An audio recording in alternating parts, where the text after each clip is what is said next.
Students, आज हम एक बहुत ही इंटरेस्टिंग टॉपिक डिस्कस करेंगे और वो टॉपिक है संसदात्मक शासन व्यवस्था। हम जानते हैं कि सरकार के 3 मुख्य अंग होते हैं: कार्यपालिका, व्यवस्थापिका और न्यायपालिका। अब कार्यपालिका और व्यवस्थापिका के आपस में संबंध कैसे हो, इस आधार पर 2 प्रकार की शासन व्यवस्थाएं होती हैं। एक है संसदात्मक शासन व्यवस्था और दूसरी है अध्यक्षात्मक शासन व्यवस्था। तो आज हम इस वीडियो में बात करेंगे संसदात्मक शासन व्यवस्था के बारे में। हम देखेंगे कि संसदात्मक शासन व्यवस्था का अर्थ क्या है, इसकी विशेषताएं क्या है, इसके गुण क्या हैं और इसके दोष क्या हैं। तो आइए शुरू करते हैं।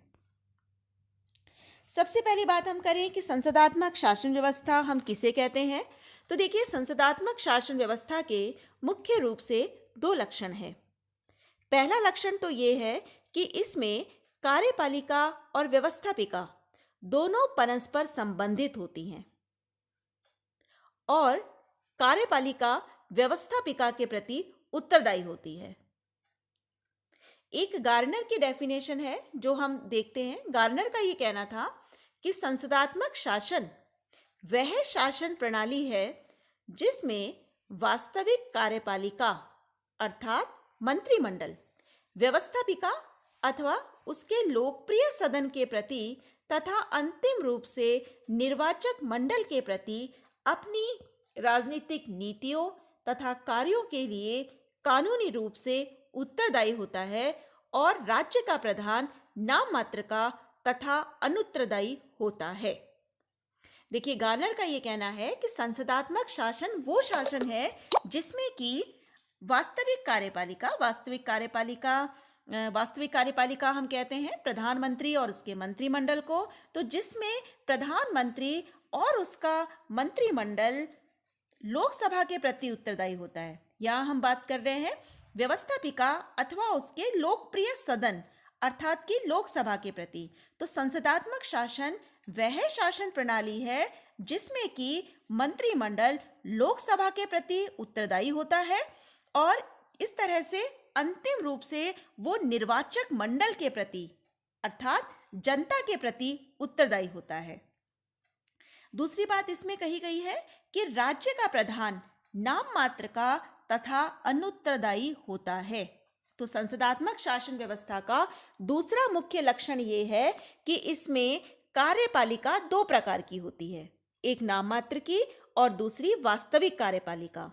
तो जो वास्तविक कार्यपालिका है वो तो व्यवस्थापिका के प्रति उत्तरदायी है और दूसरी जो नाम मात्र की कार्यपालिका है वो मानी जाती है राज्य का प्रधान। तो जो राज्य का प्रधान है अर्थात राष्ट्रपति, या जैसे हम ब्रिटेन की बात करें तो ब्रिटेन में है सम्राट। तो जो राज्य का प्रधान है वो नाम मात्र का है और अनुत्तरदायी है। तो मोटे रूप से हम ये कह सकते हैं कि जहां संसदात्मक शासन व्यवस्था होती है उसके 2 लक्षण हैं। पहला लक्षण तो ये कि कार्यपालिका और व्यवस्थापिका परस्पर संबंधित होती है, दोनों में गहरा संबंध होता है। और दूसरी बात ये कि 2 तरह की कार्यपालिका होती है, दोहरी कार्यपालिका होती है, एक नाम मात्र की कार्यपालिका और एक वास्तविक कार्यपालिका। वास्तविक कार्यपालिका अर्थात प्रधानमंत्री और उसका मंत्रिमंडल जो कि उत्तरदायी होता है लोकसभा के प्रति, और दूसरी होती है नाम मात्र की कार्यपालिका जैसे कि भारत का राष्ट्रपति या ब्रिटेन का सम्राट। अब हम इसकी विशेषताएं देख लेते हैं। तो विशेषताओं में पहली विशेषता है नाम मात्र की एवं वास्तविक कार्यपालिका का अंतर। जहां भी संसदात्मक शासन व्यवस्था होती है उन देशों में 2 तरह की कार्यपालिका होती है, एक तो है नाम मात्र की कार्यपालिका और दूसरी है वास्तविक कार्यपालिका। जैसे हम भारत की बात करें तो भारत में राष्ट्रपति नाम मात्र की कार्यपालिका है और वास्तविक कार्यपालिका है प्रधानमंत्री और उसका मंत्रिमंडल। या जैसे हम ब्रिटेन की बात करें तो ब्रिटेन में नाम मात्र की कार्यपालिका है सम्राट और जो वास्तविक कार्यपालिका है वो है प्रधानमंत्री और उसका मंत्रिमंडल। तो जहाँ पर भी संसदात्मक शासन व्यवस्था होगी वहाँ पर 2 तरह की कार्यपालिका पाई जाएगी। दूसरा है व्यवस्थापिका एवं कार्यपालिका में घनिष्ठ संबंध। जहां पर संसदात्मक शासन व्यवस्था होती है वहां पर व्यवस्थापिका और कार्यपालिका में गहरा संबंध होता है। गहरा संबंध कैसे होता है? ऐसे होता है कि जो वास्तविक कार्यपालिका है, वास्तविक कार्यपालिका लोकसभा के प्रति उत्तरदायी होती है, कि जो वास्तविक कार्यपालिका है वो संसद के निम्न सदन अर्थात लोकसभा के प्रति उत्तरदायी होती है। दूसरी चीज हम कह सकते हैं कि जो लोकसभा है उसे यह अधिकार है कि वो कार्यपालिका को कभी भी अपने पद से हटा सकती है। अविश्वास प्रस्ताव के माध्यम से जो लोकसभा है वो प्रधानमंत्री और उसके मंत्रिमंडल को उसके पद से हटा देती है, पद से हटा सकती है। इसी तरह हम बात करें कि दोनों आपस में कैसे संबंधित है, तो देखिए जो कार्यपालिका है वो केवल प्रशासन का कार्य नहीं करती, वो कानून निर्माण संबंधित कार्य में भी भाग लेती है। जैसा कि हम जानते हैं कि जब पार्लियामेंट की मीटिंग होती है तो पार्लियामेंट की मीटिंग में प्रधानमंत्री और उसका मंत्रिमंडल भी भाग लेता है। तो इस तरह जहां संसदात्मक शासन व्यवस्था है वहां पर व्यवस्थापिका और कार्यपालिका परस्पर संबंधित होती है। वास्तविक कार्यपालिका की नियुक्ति व्यवस्थापिका में से की जाती है और जो ये कार्यपालिका है ये अपने कार्यों और नीतियों के लिए व्यवस्थापिका के प्रति उत्तरदायी होती है। नेक्स्ट है कार्यपालिका के कार्यकाल की अनिश्चितता। जहां पर संसदात्मक शासन व्यवस्था है वहां पर कार्यपालिका का कार्यकाल निश्चित नहीं होता।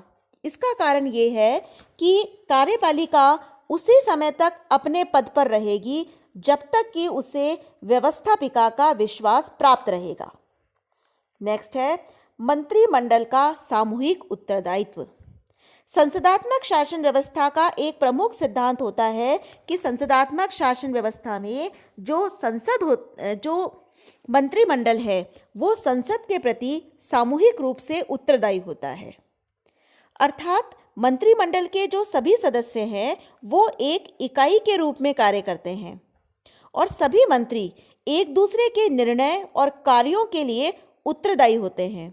यदि कभी संसद का निम्न सदन अर्थात लोकसभा किसी एक मंत्री के विरुद्ध अविश्वास प्रस्ताव पारित कर दे तो पूरे मंत्रिमंडल को त्यागपत्र देना होता है। तो जो मंत्रिमंडल के सदस्य हैं वो लोकसभा के प्रति सामूहिक रूप से उत्तरदायी होते हैं। नेक्स्ट है व्यक्तिगत उत्तरदायित्व। सामूहिक उत्तरदायित्व के साथ साथ जो मंत्री होते हैं वो व्यक्तिगत उत्तरदायित्व भी रखते हैं। अर्थात व्यक्तिगत रूप से जिस विभाग का वो मंत्री है वो उस विभाग को सुचारू रूप से चलाने के लिए भी विधानमंडल के प्रति उत्तरदायी होता है। नेक्स्ट है प्रधानमंत्री का नेतृत्व। संसदात्मक शासन व्यवस्था की ये महत्वपूर्ण विशेषता है कि इसमें जो नेतृत्व है वो प्रधानमंत्री के द्वारा किया जाता है। प्रधानमंत्री ही मंत्रिमंडल का नेता होता है। प्रधानमंत्री मंत्रियों की नियुक्ति करता है, उनमें विभागों का वितरण करता है। तो एक तरीके से जहाँ पर संसदात्मक शासन व्यवस्था है वहाँ पर जो प्रधानमंत्री है वो एक नेतृत्वकर्ता की भूमिका निभाता है। अब हम बात करेंगे इसके गुणों की कि संसदात्मक शासन व्यवस्था के क्या गुण होते हैं। तो देखिए सबसे पहला गुण है व्यवस्थापिका और कार्यपालिका में सहयोग। जैसा कि हम जानते हैं कि अगर सरकार के दोनों अंगों में सहयोग रहेगा तो प्रशासन को चलाना आसान होता है, प्रशासन में एकता भी पाई जाती है और एक श्रेष्ठ प्रशासन के लिए ये आवश्यक होता है कि उसके सभी अंगों में आपस में कोऑर्डिनेशन हो, आपस में सहयोग हो। तो चूंकि संसदात्मक शासन व्यवस्था में कार्यपालिका और व्यवस्थापिका में आपस में सहयोग पाया जाता है, इसलिए प्रशासन का संचालन करना आसान होता है। नेक्स्ट है शासन व्यवस्था जनता के प्रति उत्तरदायी। संसदात्मक शासन में मंत्रीगण व्यवस्थापिका के प्रति उत्तरदायी होते हैं और व्यवस्थापिका के प्रति उत्तरदायी होने के माध्यम से ये जनता के प्रति उत्तरदायी होते हैं, क्योंकि व्यवस्थापिका के जो सदस्य हैं वो जनता के प्रतिनिधि होते हैं। नेक्स्ट है आवश्यकता के अनुसार परिवर्तन संभव। जैसा कि अभी हमने बात करी थी कि संसदात्मक शासन व्यवस्था में व्यवस्थापिका प्रधानमंत्री और उसके मंत्रिमंडल को अविश्वास प्रस्ताव के माध्यम से अपने पद से हटा भी सकती है।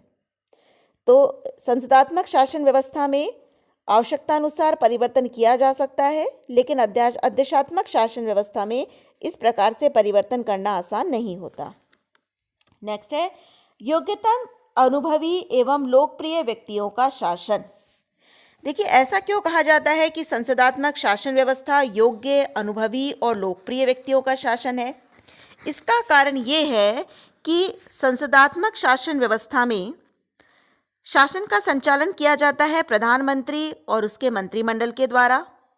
प्रधानमंत्री और उसके मंत्रिमंडल का निर्माण व्यवस्थापिका में से किया जाता है और व्यवस्थापिका में से उन्हीं सदस्यों को चुन के प्रधानमंत्री या मंत्रिमंडल बनाया जाएगा जो अन्य सदस्यों की तुलना में अधिक योग्य होंगे, अधिक अनुभवी होंगे और अधिक लोकप्रिय होंगे।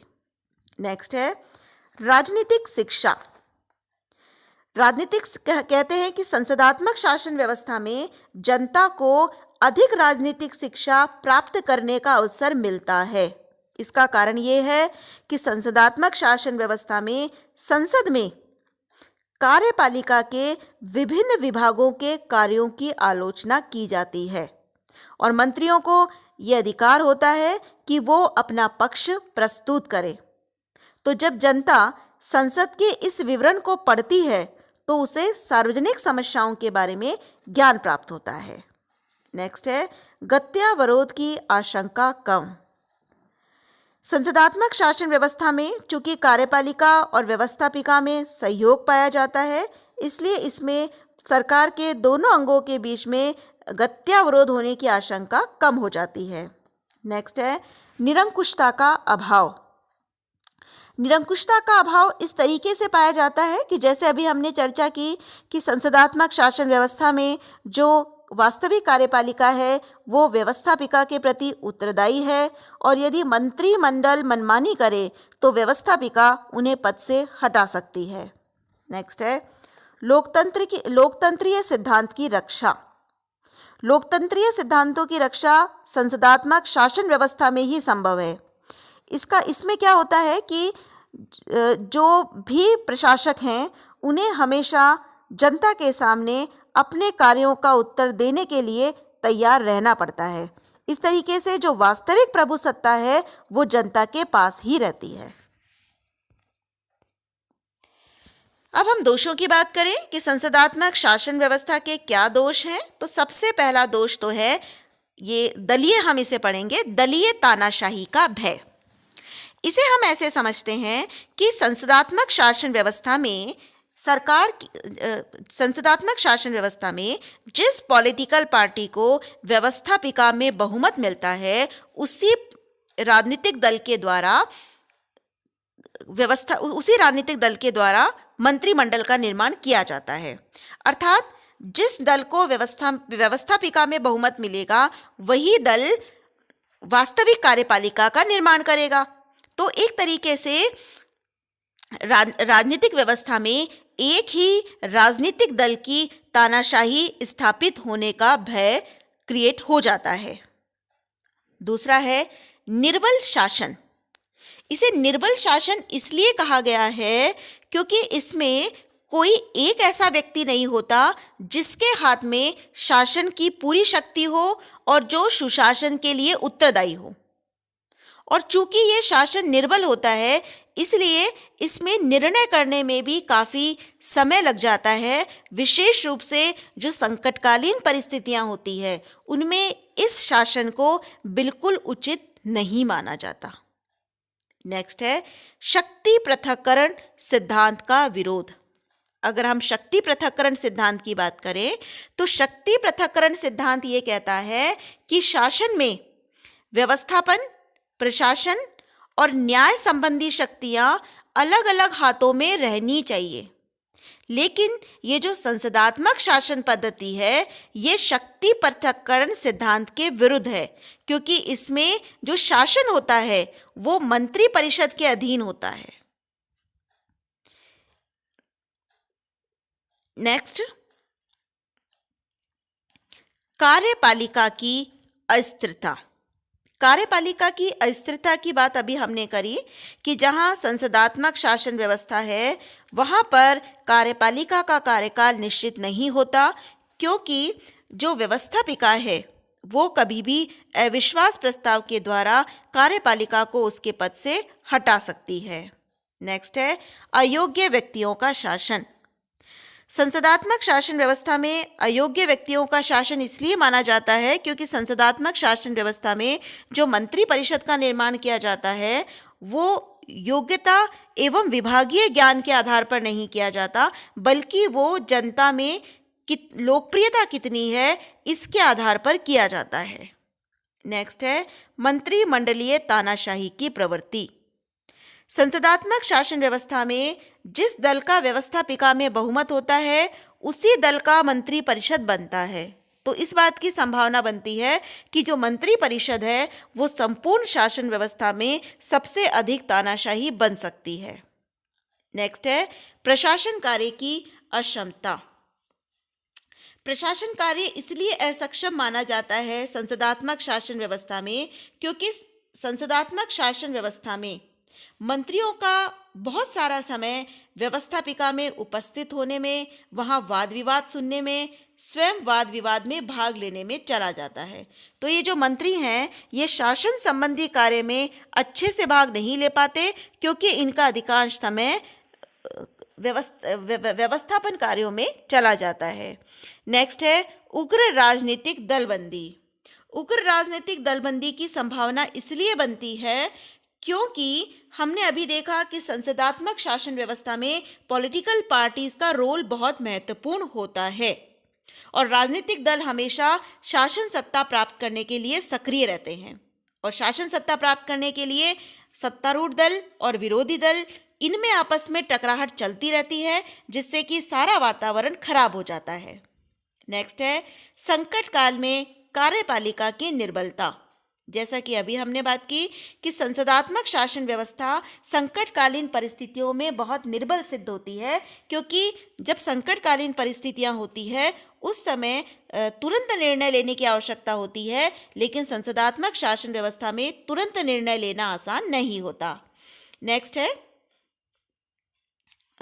ये हमने बात कर ही ली अभी। इसके बाद एक और अगर हम बात करें तो संसदात्मक शासन व्यवस्था की एक और दोष जो हम बता सकते हैं रिसेंटली, वो ये है कि संसदात्मक शासन व्यवस्था में हम ये देखते हैं कि दिन प्रतिदिन मंत्रिमंडलों का आकार बड़ा होता जा रहा है। साथ ही ये जो दल बदल की प्रवृत्ति क्रिएट हो रही है, इसके कारण भी संसदात्मक शासन व्यवस्था को उचित शासन व्यवस्था नहीं कहा जा सकता।